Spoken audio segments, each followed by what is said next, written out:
Yes Rambabu గారు ఏం చెప్తారు సార్? ఈరోజు జగన్మోహన్ రెడ్డి గారి పవర్ పాయింట్ ప్రజెంటేషన్ ఓవరాల్గా ఒక ముఖ చిత్రాన్ని ఆవిష్కరించారని చెప్పొచ్చు. చంద్రబాబు నాయుడు గారు రిలీజ్ చేస్తున్నటువంటి శ్వేతపత్రాలు, అందులో ఉన్నటువంటి అబద్ధాలు, ఏ ఉద్దేశంతో వారు అన్నీ కూడా డైవర్ట్ చేసుకుంటూ వెళుతున్నారు, ప్రజలను ఎలా డైవర్ట్ చేస్తున్నారనే అంశాలకు సంబంధించి ఎలా అనిపించింది ఓవరాల్గా ఈరోజు కార్యక్రమం?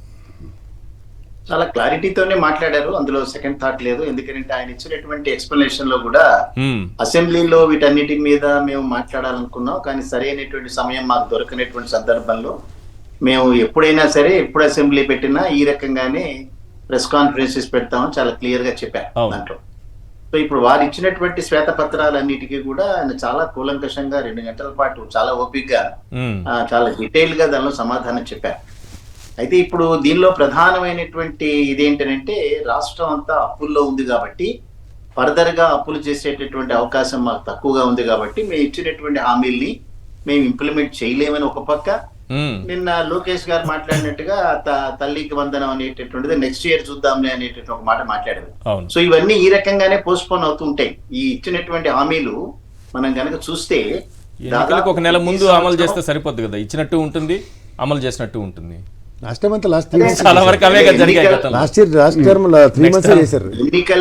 ఎన్నికల్లో గెలవడానికి హామీలు ఇవ్వటం జరిగింది, బట్ హామీలు అమలు చేసేటటువంటి హామీలు కావాలి. ఆ రోజునే జగన్మోహన్ రెడ్డి గారు చాలా క్లియర్ గా చెప్పారు ఆ రోజునే. సో ఇప్పుడు మనం చూస్తే ఏంటంటే కనీసం ప్రతి సంవత్సరం వారు ఇచ్చినటువంటి హామీలు కనుక ఇంప్లిమెంట్ చేయాలని అంటే మినిమం 1,00,000 కోట్ల రూపాయలు మినిమం కావాల్సి వస్తాయి ఇవన్నీ కూడా. సో బడ్జెట్ లో వాటికి ఎలకేషన్స్ ఉండాలి కదా, ఆదాయం రాకడా ఆదాయం పోకడా.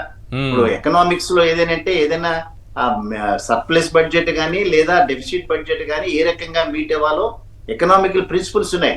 ఇప్పుడు సెంట్రల్ గవర్నమెంట్ బడ్జెట్ కనుక చూస్తే 48 లక్షల కోట్ల రూపాయలు ఏదైతే వాళ్ళు ఎక్స్పెండిచర్ పెట్టారో దానిలో 23 లక్షల కోట్ల రూపాయలు మాత్రమే ట్యాక్స్ ద్వారా వచ్చే ఇన్కమ్, అనదర్ 7 to 8 lakhs వచ్చి other than the tax income.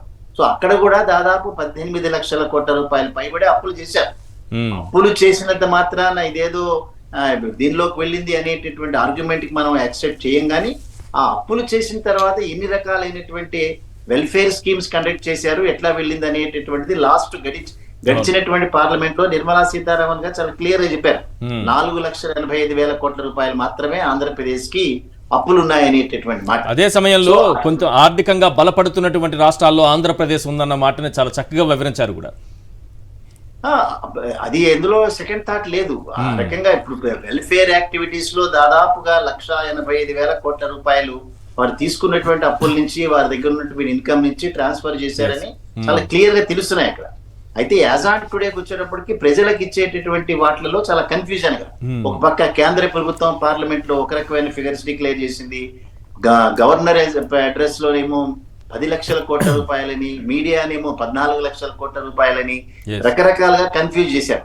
కానీ ఇవాళ ఆంధ్రప్రదేశ్ రాష్ట్రంలో 19 నుంచి 24 సంవత్సరం మధ్యలో వారు చేసినటువంటి అప్పులన్నీ కూడా ఎవరికి వెళ్ళాయి అనేటటువంటిది చాలా క్లియర్ గా క్లారిటీగా ఉంది, దానిలో సెకండ్ థాట్ లేదు. అదే రకంగా వీరు ఇచ్చినటువంటి శ్వేతపత్రాలు అన్నిటికీ కూడా జగన్మోహన్ రెడ్డి గారు చాలా క్లియర్ గానే సమాధానం చెప్పారు.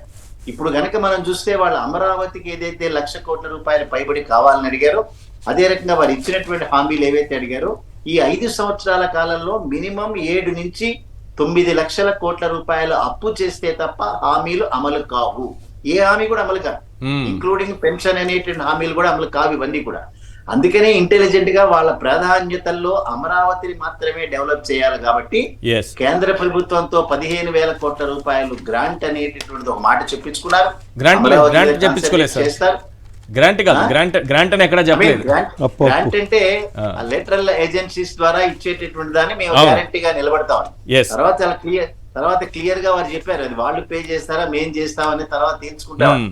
సో చివరికి ఆంధ్రప్రదేశ్ రాష్ట్ర ప్రభుత్వమే 15,000 కోట్ల రూపాయలు వడ్డీతో పాటు చెల్లించాల్సినటువంటి పరిస్థితి వస్తుంది ఇవన్నీ కూడా. అయితే ప్రజలకి అర్థం కావడానికి ఇవన్నీ కూడా కొద్దిగా సమయం పడతాయి ఇవన్నీ ఆలోచించడానికి. సో హామీలు ఇచ్చి గెలిచారు కాబట్టి హామీలు అమలు చేయాల్సినటువంటి అవసరం లేదు అన్నది 2014 నుంచి 19 వరకు వాళ్ళు అమలు చేసి చూపించారు కదా.